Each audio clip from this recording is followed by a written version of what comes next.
اعوذ باللہ من الشیطان الرجیم بسم اللہ الرحمن الرحیم۔ تمام دیکھنے اور سننے والوں کو السلام علیکم۔ حضرت ابراہیم بن ادم رحمۃ اللہ علیہ کی خدمت میں ایک نوجوان حاضر ہوا اور کہنے لگا، میں نے اپنی جان پر بہت ظلم کیا ہے، مجھے کچھ نصیحت ارشاد فرمائیں جو مجھے گناہوں کو چھوڑنے میں معاون ثابت ہوں۔ آپ رحمۃ اللہ علیہ نے فرمایا، اگر تم 5 خصلتوں کو اپنا لو تو گناہ تمہیں کوئی نقصان نہ دیں گے اور ان کی لذت ختم ہو جائے گی۔ اس نے آمادگی کا اظہار کیا تو آپ رحمۃ اللہ علیہ نے فرمایا، پہلی بات یہ ہے کہ جب تم گناہ کا ارادہ کرو تو اللہ تعالیٰ کا رزق مت کھانا۔ وہ نوجوان بولا، پھر میں کھاؤں گا کہاں سے، کیونکہ دنیا میں تو ہر شے اللہ تعالیٰ کی عطا کرتا ہے۔ آپ رحمۃ اللہ علیہ نے فرمایا، کیا یہ اچھا لگے گا کہ تم رب تعالیٰ کا رزق بھی کھاؤ اور اس کی نافرمانی بھی کرو؟ اس نوجوان نے کہا، نہیں، اور کیا بات ہے، آپ دوسری بات بیان فرمائیں۔ آپ رحمۃ اللہ علیہ نے فرمایا، دوسری بات یہ ہے کہ جب تم کوئی گناہ کرنے لگو تو اللہ عز و جل کے ملک سے باہر نکل جاؤ۔ وہ کہنے لگا، یہ تو پہلی بات سے بھی زیادہ مشکل ہے کہ مشرق سے مغرب تک اللہ عز و جل ہی کی مملکت ہے۔ آپ نے ارشاد فرمایا، تو کیا یہ مناسب ہے کہ جس کا رزق بھی کھاؤ اور اس کے ملک میں بھی رہو اور اس کی نافرمانی بھی کرو؟ نوجوان نے نفی میں سر ہلایا اور کہا، تیسری بات بیان فرمائیں۔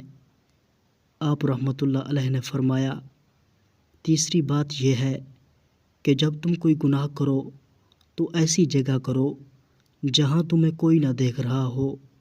اس نے کہا، حضور یہ کیسے ہو سکتا ہے؟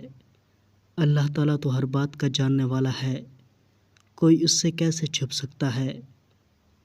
تو آپ رحمۃ اللہ علیہ نے فرمایا، تو کیا یہ اچھا لگے گا کہ تم اس کا رزق بھی کھاؤ، اس کے ملک میں بھی رہو اور پھر اس کے سامنے اس کی نافرمانی بھی کرو؟ نوجوان نے کہا، آپ چوتھی بات بتائیں۔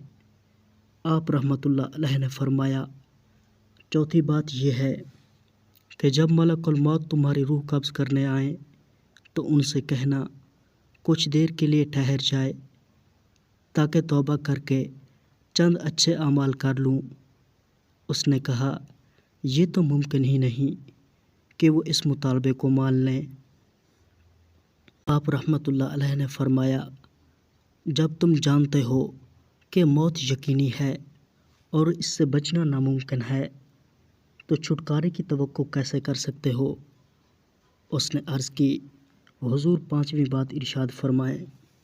آپ نے فرمایا، 5ویں بات یہ ہے کہ جب زبانیہ آئے اور تجھے جہنم کی طرف لے جائے تو مت جانا۔